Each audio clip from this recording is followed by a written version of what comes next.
ng mga kaalyado ni dating Pangulong Duterte like Harry Roque and Panelo saying that reconciliation is only possible if the President takes steps to bring former President Rodrigo Duterte back to the country. Tama. Ito po ba ay anong response po ng Malacanang dito sa comment nila? Tandaan po natin, hindi po magpapahawak sa liig at hindi po magpapadikta ang Pangulo sa mali. Hindi po tatalikuran at babalikan ng Pangulo ang batas para lamang pagsibigyan ang personal na interes ng ilan. Nabanggit nila, Yusek, good morning po.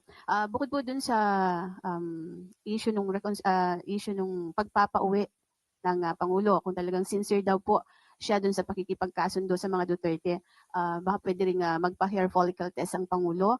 May mga condition po para lang maipakita daw yung sinceridad po ng ating Pangulo dun sa kanyang pakikipag-reconcile or pakikipagkasundo sa mga Duterte. Ano pong reaksyon ng Malacanang dito? Ulit-ulit, paulit-ulit, uulit-ulitin ko, uulit-ulitin natin. Peke, ang video. Pinuri ko siya. Pinuri ko siya noon na hindi siya pumirma sa impeachment. Okay yun. Okay yun. Pero yung ngayong mga paliwanag niya, na sinisisi niya, parang yun ang dahilan kung bakit natalo ang alyansa.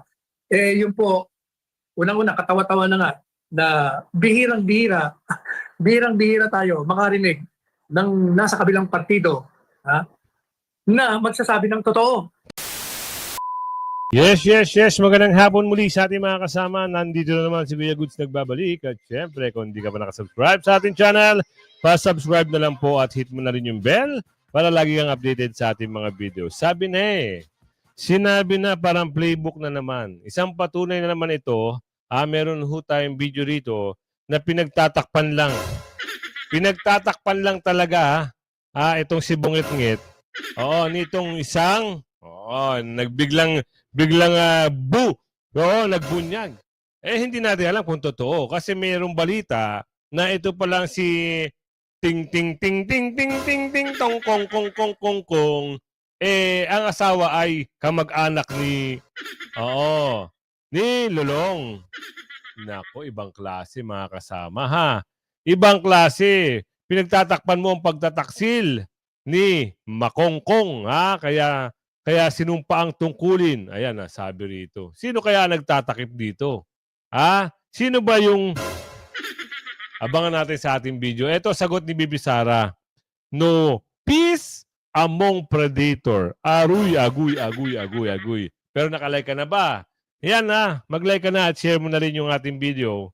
Kaya bago tayo magsimula, san like, san share, samahan mo ng subscribe at i-bell all nyo po para nakakatanggap kayo ng notification. Ano meron ngayon? Ito. At meron na naman. May banat na naman si anak ng Bugi. Mamaya may banat na naman siya. Sino ba yung Andor? Kilala niyo ba yung Andor? Yung tagapagsalita. Meron naman siyang hirit. Oo, mamaya bibigyan natin ng reaction yun. Pero ito, umpisa na natin. Matagal na pala noong inunahan ni Vice President Sara itong si BBM patungkol sa kanilang awayan at bangayan. Noon na pala nasabi ni Vice President Sara noong November 26, 2024 na hindi daw siya ang tao na nagpapaareglo at hindi siya ang tao na nabibili ng pera. Paano ka na ngayon, Mr. President? Hindi na maayos ang gusot at gulo na iyong ginawa laban sa pamilyang Duterte. If Bongbong Marcos was really sincere about reconciliation, dapat ang una niyang ginawa ay ayusin lahat ng gusot. Yun ang dapat ang first move na ginawa mo. Dapat sinabi mo, okay, pauwiin yan. Kausapin ng taga-ICC, pauwi na sa madaling panahon. Si dating Pangulong Duterte, ganun sana, hindi meron kang kakampi na nag-podcast kayo, yung kakampi mo naman, puri ng puri. Ang bait mo! Ang bait mo! Ang bait nga! Kayo ba naniniwala na mabait?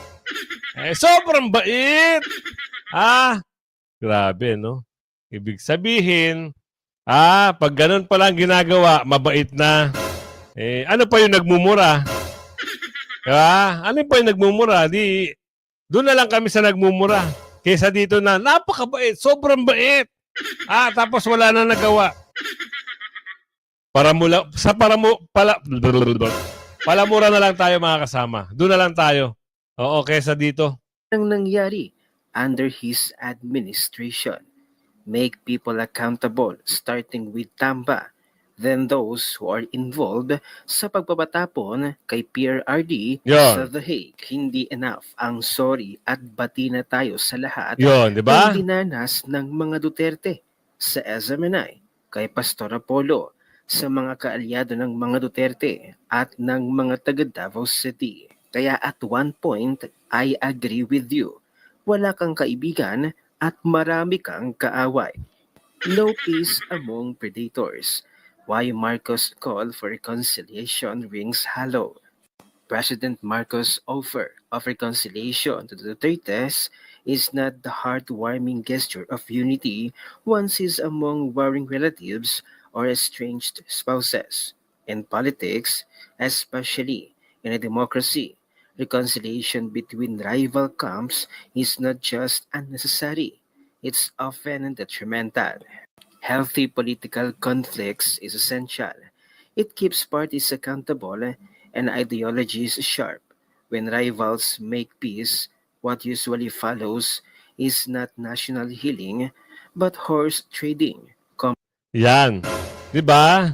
Hindi naman kasi basta-basta gano'n na lang. Bati na tayo. Wag. Oo, hindi nahihingi yun ng madalian. Tsaka ang sabi ni Bibi Sara, hindi ako basta-basta nakikipag-areglo sa mga, di ba? At hindi rin siya nababayaran at nabibili ng pera. Yun ang paliwanag niya. Oo, sa video na yun. Kaya, alam nyo na kung ano ang mangyayari dito. Parang napapakiwari natin na iba talaga. Basta Duterte, iba talaga. Ibang-iba talaga. Oo. Eto na naman siya, Ito na naman siya. Kayo na bahala humusga mga kasama kung ano naman ito, pahayag ni ate, ni Ander. Ano kaya ito? Huwag po tayo mag-focus na sinasabing open for reconciliation para lamang sa mga Duterte. Maliwanag po ang sinabi ng Pangulo sa lahat ng tao na maaaring hindi kapareho ng kanyang paniniwala o ng prinsipyo o ng polisiya. Mas maganda kung lahat ng tao ay makakasundo niya para po sa taumbayan, para magkaroon na po ng tuloy-tuloy na pagtatrabaho. Para hindi naman ganyan ang sinabi niya doon sa interview ni Katunying. Parang hindi ganyan. Ang tanong ni Katunying, handa ba kayo makipag-ayos sa mga Duterte? Yun ang tama. Tapos ang sabi, oo, kasi marami na akong kaaway. Ayoko ng kaaway. Pero bakit iba ata yung bago ba ito? Ayan, tanong na ating kababayan, sabi ni Aling Ledesma, nagtatanong si Aling Ledesma, bago bang pronouncement ito ng nakaupo? Ibang klase, parang, panibagong statement? Mukhang oo nga, bago nga, tuloy natin. So wag nating isentro ang open for reconciliation sa mga Duterte. Hindi po gagawin ng Pangulo na lumabag sa batas para lamang sa isang reconciliation. Kita mo na naman. Ano naman? Aling Ledesma, sabi ko nga sa inyo, bago nga. So, kasi hindi nga ganyan. Hindi ganyan yung sinabi. Bakit parang kakaiba? Merong something na... kayo mga kasama, napanood nyo naman yung kay Katunying. Tayo ay nagkaroon ng reaksyon. Kasi parang nakita natin na hindi ganun yung sinabi ng nakaupo. Bakit meron bago?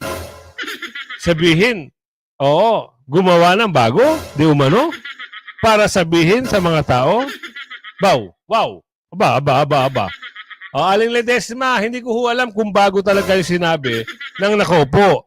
Ikaw, sa pagkarinig mo, Aling Ledesma, kayo, sa mga subscriber natin, ano sa palagay nyo?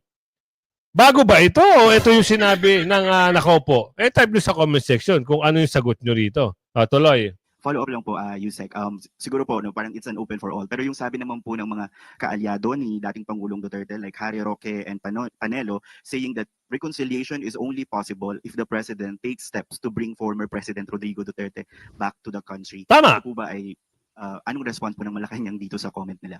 Tandaan po natin, hindi po magpapahawak sa liig at hindi po magpapadikta ang Pangulo sa mali. Hindi po tatalikuran at babalikan ng Pangulo ang batas para lamang pagsilbihan ang personal na interes ng ilan. So tandaan po natin, lagi pong sa batas ang Pangulo. Kaibigan o batas? Batas pa rin po ang pipiliin ng Pangulo. Eden Santos, Net 25.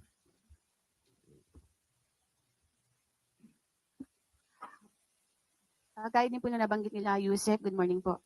Bukod po dun sa issue nung pagpapauwi ng Pangulo, kung talagang sincere daw po siya dun sa pakikipagkasundo sa mga Duterte, baka pwede rin magpa-hair follicle test ang Pangulo. May mga condition po para lang maipakita daw yung sinceridad po ng ating Pangulo dun sa kanyang pakikipag-reconcile or pakikipagkasundo sa mga Duterte. Ano pong reaksyon ng Malacanang dito? Ulit-ulit, paulit-ulit, uulit-ulitin ko, uulit-ulitin natin. Peke, ang video. Peki daw ang video. Wait lang Wait lang. Kasi parang hindi naman peki yung sinabi. Kasi si Kato Ning na nandun eh. Tingnan natin kung eto yun ha. Teka lang ha. Para maliwanag sa maliwanag, eto kaya yun, yung video na yun. Tingnan natin ha.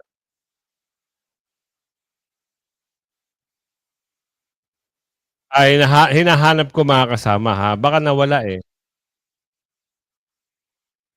Eto ha, bibigay ko lang sa inyo. Tapos ibabalik natin. Kasi, peki daw yung video mga kasama. Sabi sa video. Oo, at sabi dito. Ano kaya ang sabi dito? Gusto niyo bang makipagkasundo pa sa mga Duterte? Oo. Ako, ayoko ng gulo. Gusto ko makasundo sa lahat ng tao.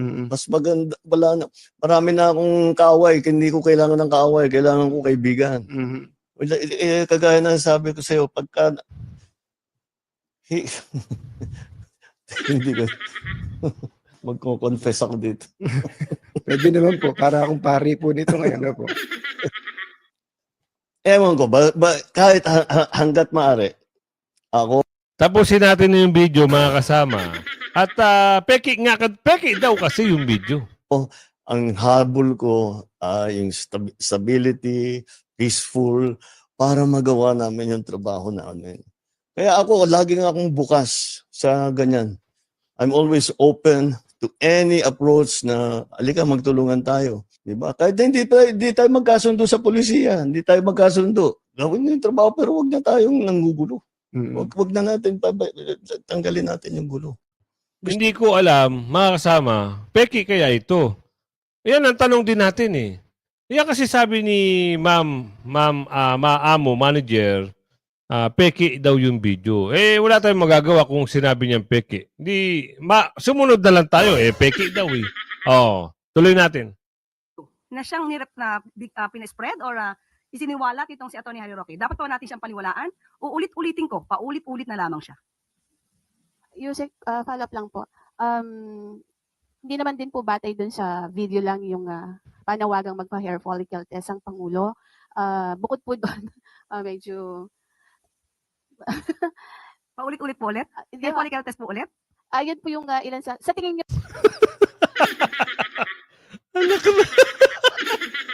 Bakit may ganun? Nakakawindang kami ay nagtataka lang. Naman mga reporter naman kasi ito, paulit-ulit nga. Huwag kasi kayong paulit-ulit. Hair follicle test na naman. Talaga naman, Huwag na masyado kasing paulit-ulit. Baka kasi talagang magpa-hair follicle na talaga si Bongit. Lagot kayo. Naku, nagagalit na ata si Auntie Clara ko wag pa ulit-ulit Nyo ba, meron silang karapatang magbigay ng kondisyon kapalit nung sinasabi po ng Pangulo natin na para makipagkasundo? Ang pakikipagkasundo po ay para sa taong bayan, hindi para sa personal na interes ng iba. Anak ng bugi naman talaga. Sinabi nga ano ang gagawin natin doon? Sinungaling ba yun? Sa bagay, marami nga nakakaalam. Wala tayong sabi ni Aling Ledesma, wala na kayong magagawa, Kuya Goods. Ganun talaga. Kailangan ipagtanggol. Wala po tayong magagawa dyan, Aling Ledesma. Kaya, panoorin nyo na lang yung ating mga comment. Kaya nga tayo nagko-comment Hindi naman siguro masama mag-comment, wag mo lang mumurahin yung tao. Yun, Paul yun, ha? Personal na bagay yun. Pero ang isang tagapaglingkod ng bansa o bayan o ikaw ay nagtatrabaho sa gobyerno, pwede kang mag-comment. Pwede kang, pwede kang bumatikos eh. Criticism, criticize. Pwede mong gawin yun. Huwag ka lang magmumura. Huwag mo lang mamurahin personal. At huwag ka lang, alam mo yung buhay. Ito papaliwanag ko sa inyo para mayroon kayong idea. Pag pinasukan nyo ng sariling batikos ang personal na buhay ng mga yan, foul po yun. Pero i-criticize mo sila dito sa mga kagaya ng pagsagot, nakita mo meron kang maling pagkakaintindi, pwede po yan. Sa tansya natin, makulit yung reporter. Paulit-ulit kasi. Yung health follicle test na yan, issue kasi yan. Ang sa atin lang, sabi ni Aling Marie, bakit hindi kasi gawin? No? Para matapos na yung issue na yan. Tama, Aling Marie. Bakit nga naman? Tuloy mo, Auntie Clara. Alalahanin po natin, maliwanag, uulit-ulitin ko ang sinabi ng Pangulo, sa lahat ng tao, gusto niya pong makipagkasundo para magkaroon ng stability, magampanan ang dapat magampanan, at hindi madiskaril ang trabaho ng gobyerno. Ayaw po niya ng away. Ibabalik ko uli yung video. Si Auntie Clara naman talaga, Ulitin din natin yung video para hindi tayo, kasi mahirap kasing nasasabihan, Katunying, ano ba talaga yung tanong mo? Ang tanong kasi dito, eto. Gusto niyo bang makipagkasundo pa sa mga Duterte? Oo.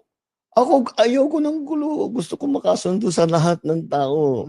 Mas maganda, marami na akong kaaway. Hindi ko kailangan ng kaaway. Kailangan ko kaibigan. Kagaya na sabi ko sa'yo, pagka... Hindi ko... Magko-confess ako dito. Yun. Auntie Clara, maliwanag. Hindi lang sa taong bayan. Meron din nabanggit sa dating Pangulo. So, bakit ganun? Tuloy natin to. Ang awayan na to, ang siya nagpapabagal sa trabaho ng gobyerno dahil puro paninira. Puro fake news na natatanggap ng Pangulo. So, ang pakikipagkasundo sa lahat, hindi lamang para sa mga Duterte, ay tama lang po nagawa ng Pangulo bilang ama ng bansa. Hindi naman daw para sa mga Duterte. Auntie Clara naman? Oo. Basta ewan. Basta kami ay nagre-reaction lang dito. At kayo, kung kayo isang ayon, mga kasama, dito sa sinabi ni Auntie Clara ko, kayo na bahalang humusga. Dito, mapunta tayo dito. Decision on BP Duterte impeachment will be based on evidence. Naku. Kilala ka na rin namin. Isa ka pa. Kilala nyo ba yun? Itong babaita na makikita nyo sa video, kilala naman natin, isa number 1 na gustong batikusin, gustong pabagsakin ang mga Duterte. Lalong-lalo na to si BP Sara. Itong makikita nyo sa video na ito, ito ay sikat, makontrobersyal ang buhay. Hindi lang ang life, Pero wala tayong sinabing ano yung controversial sa buhay niya, ha? Makontroversial lang ang buhay. Pasok mo. Tayo dito sa isa pang balita, Senator Hontiveros tiniyak na ibabase o ibabatay sa ebidensya ang kanyang magiging desisyon sa impeachment trial ni Vice President Sara Duterte. Nagbabalita, nagseserbisyo po mula sa Senado si Robert Mano. Nino, magandang hapon. Magandang hapon, Liza at attorney, magiging pahirap pa rin impeachment trial ni Vice President Sara Duterte kung pagbabasehan ang magiging komposisyon ng 20th Congress. Yan ang tingin ni Minority Senator Risa Hontiveros. Naniniwala sa Hontiveros na pwede tumawid sa susunod na Kongreso ang impeachment kahit kayong 19th Congress ito inihain. Naghahanda na raw siya at nag-aaral kasama ang kanyang legislative team, lalo po na beses niyang uupo bilang Senator Judge. Umaasa naman si Hontiveros na magiging regular ang impeachment trial ni Duterte, di gaya ng impeachment ni dating Pangulong Joseph Estrada na nauwi sa EDSA 2. Sa pahayag naman ni VP Sara na magiging bloodbath ang impeachment trial. Sagot niya, sagot ni Hontiveros, hindi siya gagamit ng ganitong lingwahe at pagbabase lamang siya sa mga ebidensya. Wala nga ebidensya eh. Ano ba ang hinain nyo sa impeachment? Plunder case? Patungkol sa confidential fund? Wow! Wala na kayong kukuning ebidensya dyan dahil lahat dyan tapos na. Ngayon, ilan lang ba kayo ngayon? Ilan lang kayo? Si Ka Erwin nga mukhang...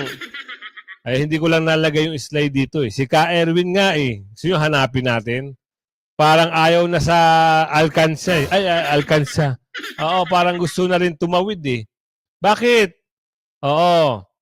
parang basta parang napapakiwari na lang sabi ni Aling Marie dito na parang gusto nang umeskapo, ha? Sino ba yung usapin doon? Mamaya hanapin natin. Pero bago pa naman 'yan, pinagtakpan mo ang pagtataksil ni Bungit-ngit. Bakit? Ito, mas maganda to. Attorney Sal, ito yung gustong-gusto ko talaga pag nagpapaliwanag itong si Attorney Sal Panielo eh. Kakaiba at maiintindihan mo talaga. Ang nakikita natin, inililihis niya ang tunay na dahilan Yan. ng pagkatalo ng mga kandidato sa alyansa. Nililihis niya ang dahilan kung bakit yung mga nasa quadcom, nasa tricom na yan, yung mga bumoto sa impeachment at saka yung mga sumira, naglumabag sa karapatan, ang pagkatao ng Vice Presidente at ng dating Presidente, yun o talaga ang dahilan. Ang ginagawa ni Toby, Congressman Toby, mawalang galang na sa iyo, kaibigan, pinagtatakpan mo ang pagtataksil ng Presidente Marcos. Yan na. Sino ngayon? Ang bagong playbook. Sino? Sino nabanggit dito? Si Toby. Kilala niyo ba si Toby? Di ba? Ano ngayon? Sabi na natin eh. Kaya wag basta-basta eh. Huli ang bagong eksena. Huli ang bagong kaganapan at talagang teleserye na naman natin mapapanood. Bakit? Alam mo, ito, may nakapagsabi, tuloy natin, baka mamaya sabihin dito. Junior sa kanyang sinumpaang tungkulin. Ngayon, anong ginagawa ni Chanco? Magkaibigan tayo, Toby, Ayan ang sinasabi ko. Kahit ng kaibigan natin, kakampi, anong hindi si Toby? Magkaibigan kami natin. Pero, pinuri ko siya. Pinuri ko siya noon na hindi siya pumirma sa impeachment. Okay yun. Okay yun. Pero yung ngayong mga paliwanag niya, na sinisisi niya, parang yun ang dahilan kung bakit natalo ang alyansa. Yun po, unang-una, katawa-tawa na nga, na bihirang-bihira tayo makarinig ng nasa kabilang partido na magsasabi ng totoo. Tama. Nagsasabi ho siya ng totoo kasi bahagi ho yun ng pagkatalo. Yung impeachment bahagi yun. Pero ang nakikita natin, inililihis niya ang tunay na dahilan ng pagkatalo ng mga kandidato sa alyansa. Nililihis niya ang dahilan kung bakit yung mga nasa quadcom, nasa tricom na yan, yung mga bumoto sa impeachment at saka yung mga sumira, naglumabag sa karapatan, ang pagkatao ng Vice Presidente at ng dating Presidente, yun o talaga ang dahilan. Ang ginagawa ni Toby, Congressman Toby, mawalang galang na sa iyo, kaibigan, pinagtatakpan mo ang pagtataksil ng Presidente Marcos Jr. sa kanyang sinumpaang tungkulin na proteksyonan ang kasarinlan ng ating bansa. Sapagkat ang ginawa niya, na pumayag siya. Kung hindi man, kasi hindi po ba, ang talagang hinala, si Marcos Jr. ang nasa likod niyan. Kasi sabi ng DILG Secretary Remulla, sila daw ang nagplano niyan. Tinatanggi naman nila ngayon. Pero kahit na nga na hindi siya nagplano, pero pumayag ka eh. Hindi na mangyayari kung ang presidente ng bansa hindi papayag. Isang utos mo lang yan. Hindi po pwedeng gawin niya yan. Hindi. Since alam niya na aresto hindi naman po pwedeng sabihin niya, hindi ko alam. Dahil hindi naman gagalaw yung mga yan kung hindi mo alam. Hindi lang yan. Hindi gagalaw talaga yan kung hindi ka umuho. O madalit sabi, dahil pumayag ka, doon nagalit ang taong bayan. Yun talagang dahilan. Ang ginawa niyong programa ng paghihiganti at ang maling pag-uusig at paninira, pagsira sa reputasyon at pagwasak sa ligasiya at mandato na ibinigay ng dating Presidente Duterte dito sa ating bansa. Yun ang naging dahilan kung bakit nag-alsa. Mabuti nga yung pag-aalsa nila sa pamamagitan lamang ng balota at hindi sa madugong pag-aalsa. Sa balota nila pinadahan. Kaya nakita mo, naglagapak lahat. Isa pa yun, Atty. Sal, galit ng taong bayan eh. Dahil doon sa ginawa kay Tatay Digong eh. Una, yung impeachment, doon nag-alboruto. Sinabayan pa ng pagpapalipad kay Tatay Digong. Mas doon naging, alam niyo yun, doon sila gumanti sa boto. Totoo yan. Taga Mindanao, taga Visaya, talagang ganun ang ginawa. Dito lang sa Luzon kasi, ibang klase rin kasi yung rito. Oo, mas malapit kasi sa Kaban. Kaya nagagawa nila ng paraan. Kita nyo, meron silang pa-eksena sa Cebu, 'di ba? 20 pesos ang kilo ng bugas pinagbawal kagad ng Comelec. 'Di ba sa tingin nyo? Hindi umabante kahit ganun taktika, hindi umabante kasi ang tao galit. Hangga't galit ang tao ba? Dito lang tayo sa boto bumawi. 'Di ba? Ganun lang kasimple 'yun. At ngayon, binabalik na naman yung 20 pesos na kilo ng bigas. Meron ako na balitaan. Meron nga. Kaso nga lang, hindi ho pwede yung sosobra ka sa 5 kilo. Ang sabi pa, bumulong sa akin, Kuya Gus, hindi ganun kaganda. Para daw wala tayong magagawa doon. Bahala na kayo. Kung babatikusin nyo, batikusin nyo. Kung suportahan nyo. Kung talaga makakain nyo, bakit hindi nyo pagtsagaan? Ganun lang yun. Pero kung maselan kayo, kasi sabi na iba, hindi talaga, Kuya Goods, iba. Wala po tayong magagawa dyan, kundi bumili kayo ng bigas na naayon sa panlasa nyo. Ang mga nanira kay Presidente Duterte, hindi ba? O sino ba? Sino ba yan? Ayan. O sino yung mga natalo? Sila na yun. Ilan lamang ang nanalo. Napakaswerte pa nga nila, nanalo pa sila. Tama. Yun ang bakit? Kung bakit natin pinupunan na naman tong kaibigan natin. Kaibigan natin to, pero pinupunan natin. Kasi nga, para sa kanya, in his own defense, kasi sinisisi siya, kasi siya ang general campaign manager. Kasi, ng mga Pilipino, ikaw ang general campaign manager, kaya tayo dahil sa'yo. O kaya, sa depensa niya, hindi, kayong mga nag-inisip ng impeachment, ako control dyan, tinuloy nyo. Pero tama yung sinasabi niya yun. Pero hindi talaga ang pangunahing dahilan. By doing that, you are tinatakpan mo. You're covering up for the real reason of the downfall of the Alianza senatorial candidates. At ang real downfall na yan, caused by the betrayal of the President of this country Ayun. in his oath of office of serving and protecting the Filipino people. Yun ang naging dahilan. Kaya natin pinukontra. Kaya sabi nga natin, tanda mo, Franco, yung nag-viral. Ako yung interview ni Karen Jimeno dyan sa Bilyonaryo, sa kabilang istasyon. Yes.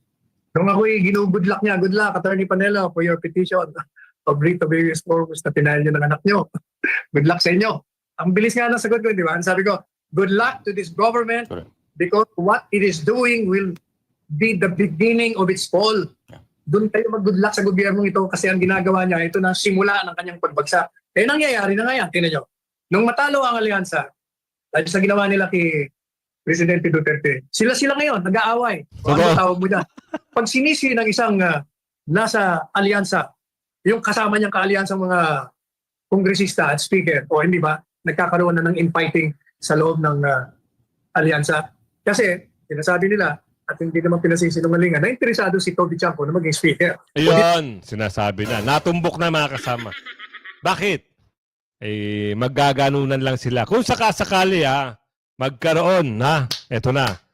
Kakalabanin Kakalabanin talaga. Wala. Sila pa rin ang winner. Kasi, nabalitaan nyo ba yung nabalitaan ko? Meron palang koneksyon. Magkokonektado rin pala sila. Ibig sabihin, itong drama na ito, ang ending, sila ang happy.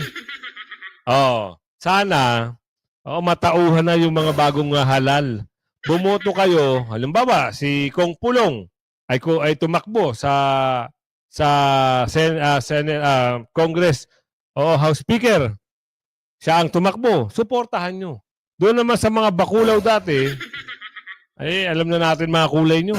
Nakalahad lang kayo sa amo nyo. May tatakbo. Sino? Binanggit dito. Sigurado. Nag-aaway-aaway na sila. Pangalawa, yung pagkatalo ng maraming kumontra sa mga Duterte, ang nanira sa kanila, umpisa na ng pagbagsak yun. Kasi kung nanalo sila, ibig sabihin, ang Pilipino, kampi sa kanila. Hindi. Naglaglagan nga sila lahat. Kaya sabi ko, may 3 taon pa kayo.